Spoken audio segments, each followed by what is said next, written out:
आणि महाविकास आघाडीचे उमेदवार जे म्हणतात किंवा त्यांचे लोक जे म्हणतात की रविकांत तुपकर नसते तर महाविकास आघाडी बुलढाण्यात निवडून आली असती, हे साफ चुकीचं आहे. आतापर्यंतच्या 2-3 निवडणुकीचा अभ्यास केला, 9चा करा, 14चा करा, 19चा करा, तर 5-5.25 लाखाची रेंज आहे भाजप शिवसेनेची. आणि आता अजितदादांची राष्ट्रवादी त्याच्यामध्ये ॲड झालेली आहे. अशा परिस्थितीमध्ये 5-5.25 लाख मतं घेणारे निवडून येणारे खासदार 3.5 लाखाच्या आत निवडून येतात, पण त्यांचे 2.25 लाख मतं कुठे गेले? लोकसभेत भरपूर मतदान घेतलं, विधानसभा तुम्ही निवडणूक लढली नाहीत. मात्र आज घडीला एवढं मोठं महायुतीला बहुमत मिळालेलं आहे.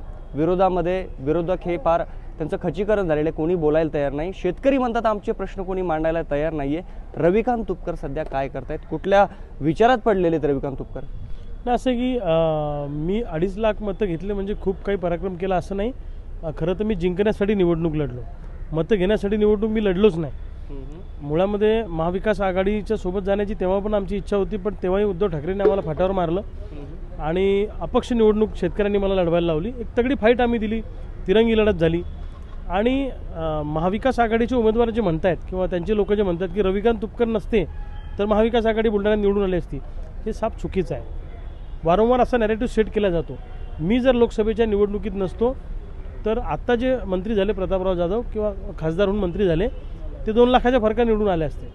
कारण त्यांची रेंज ही आतापर्यंतच्या 2-3 निवडणुकीचा अभ्यास केला, 9चा करा, 14चा करा, 19चा करा, तर 5-5.25 लाखाची रेंज आहे भाजप शिवसेनेची. आणि आता अजितदादांची राष्ट्रवादी त्याच्यामध्ये ॲड झालेली आहे. अशा परिस्थितीमध्ये 5-5.25 लाख मतं घेणारे निवडून येणारे खासदार 3.5 लाखाच्या आत निवडून येतात, पण त्यांचे 2.25 लाख मतं कुठे गेले? आणि काँग्रेस राष्ट्रवादीच्या उमेदवाराची रेंज ही आमच्या बुलढाणा जिल्ह्याची लोकसभेची ही 3.5-4 लाखाच्या आत आहे. तर त्यांनी 3-20 घेतले, हे 3.5च्या आत राहिले, मी 2.5 घेतले. म्हणजे मी जास्तीत जास्त सरकारची मतं तोडलेली आहेत. परंतु माझ्यावर आरोप होतोय की माझ्यामुळे अमुक निवडून आला का ढमुक आला. मी सांगतो की महाविकास आघाडीच्या उमेदवारामुळे मी पडलो त्या निवडणुकीमध्ये, हा माझा स्पष्ट आरोप आहे. आणि मी त्या प्रश्नाकडे रविभाऊ येणारच आहे, पण पहिला प्रश्न शेतकऱ्यांसाठी.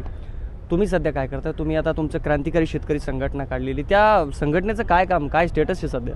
असं आहे की मी स्वर्गीय शरद जोशी साहेबांबरोबर दीर्घकाळ काम केलं आहे, त्यांच्या तालमीत घडलेलो आहे. नंतर राजू शेट्टींबरोबर मी काम केलं, त्यांच्या संघटनेचे महाराष्ट्राचा अध्यक्ष म्हणून राज्यभर फिरलो. परंतु राजू शेट्टींना काय असा झटका आला की त्यांनी मला संघटनेतून काढून टाकलं.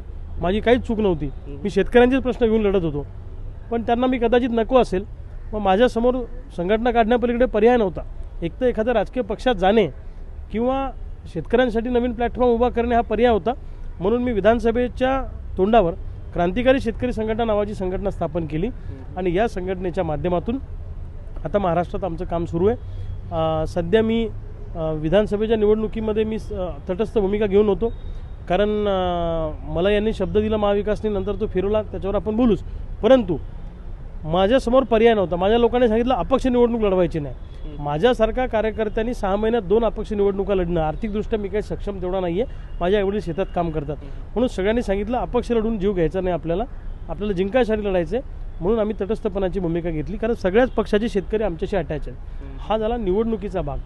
आणि विधानसभेच्या निवडणुकीमध्ये आणि त्याच्यानंतरच्या काळामध्ये माझं काय सुरू आहे असं तुम्ही विचारलं तर मी पुस्तकांचं वाचन करतो, मित्रांना वेळ देतो, पीक विम्याचा प्रश्न घेऊन सातत्यानं कृषी आयुक्त असतील, कृषी मंत्री असतील, पालकमंत्री असतील, CM असतील, डेप्टी CM असतील, या सगळ्यांच्या भेटी घेतो.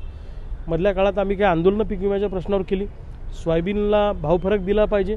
प्रायव्हेट मार्केटमधला सोयाबीनचा भाव जो आहे त्याला 3,000 रुपये बोनसच्या रूपानं आम्हाला भाव फरक द्या, अशी मागणी आम्ही सातत्यानं करतो आहे. सरकारनं दिलेलं कर्जमुक्तीचं आश्वासन सरकारनं पाळलं पाहिजे, ही पण मागणी आम्ही त्या ठिकाणी करतो आहे. असे शेतकऱ्यांचे प्रश्न घेऊन आम्ही हळूहळू लढतो आहे. परंतु आता लवकरच पुण्यामध्ये या आठवड्याभरामध्ये एक राज्याच्या कार्यकारिणीची बैठक आम्ही घेणार आहे. 27 जिल्ह्यामध्ये आमचे कार्यकर्ते सध्या आहेत, पदाधिकारी आता आम्ही नेमणार आहोत आणि पुण्यामधून एका नव्या एल्गाराची सुरुवात आम्ही करणार आहे.